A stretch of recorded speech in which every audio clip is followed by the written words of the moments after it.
От кого произошли греки?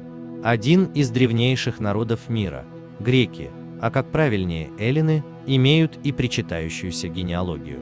Несмотря на то, что современные греки похожи на типичных средиземноморцев, их происхождение довольно богато перипетиями.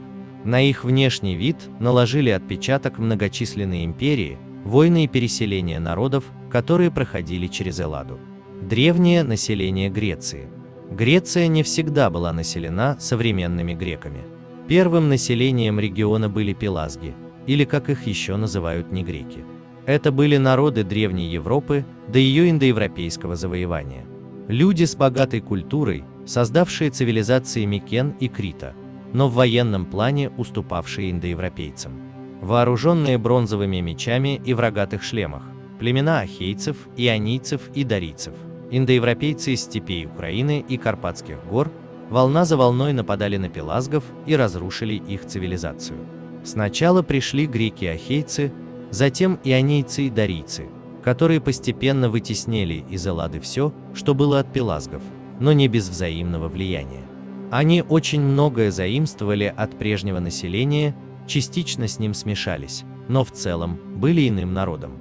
Так, например, для античных греков были куда более характерны светлые волосы, чем для современных греков или пелазгов, в чем свидетельствуют греческие мифы. Афродита, Аполлон, Александр Македонский считались златокудрыми блондинами. Античность. Греки, эллины индоевропейского корня, стремительно заселили Элладу, побережье Средиземного и Черного морей, и стали выплескиваться в другие регионы. С войском Александра, наемниками-гоплитами, лучшие воины греков уходили на восток, растворяясь в других народах, а в саму Элладу прибывали торговцы и рабы с Ближнего Востока и Скифии. Став периферией римского мира, Греция еще некоторое время удерживала этнический состав населения таким, каким он был во времена Александра. Но скоро среди населения стали преобладать типажи, характерные для современной Передней Азии и Турции.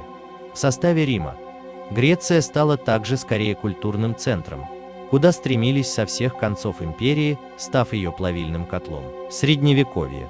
Нашествие кельтов, а затем готов, которым нравились теплые земли Эллады, добавило в греческий генофонд представителей этих народов.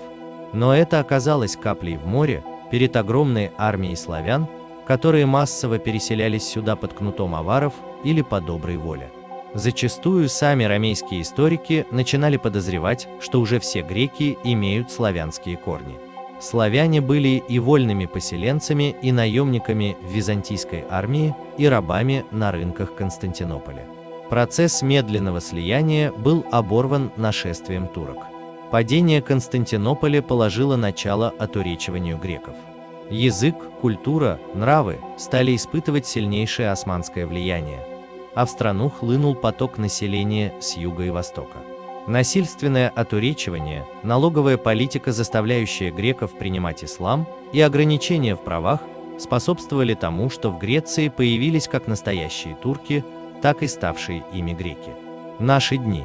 Сегодня греки – типичные жители Средиземноморья, чье родство со славянами или кельтами едва ли можно заметить, зато невозможно не указать, что между турками Западной Турции и греками почти нет разницы в плане антропологии. Изредка встречаются светловолосые греки, но абсолютное большинство из них имеет скорее ближневосточное происхождение, чем является потомками древних греков. Если вам понравилось видео, ставьте лайк и подписывайтесь на канал.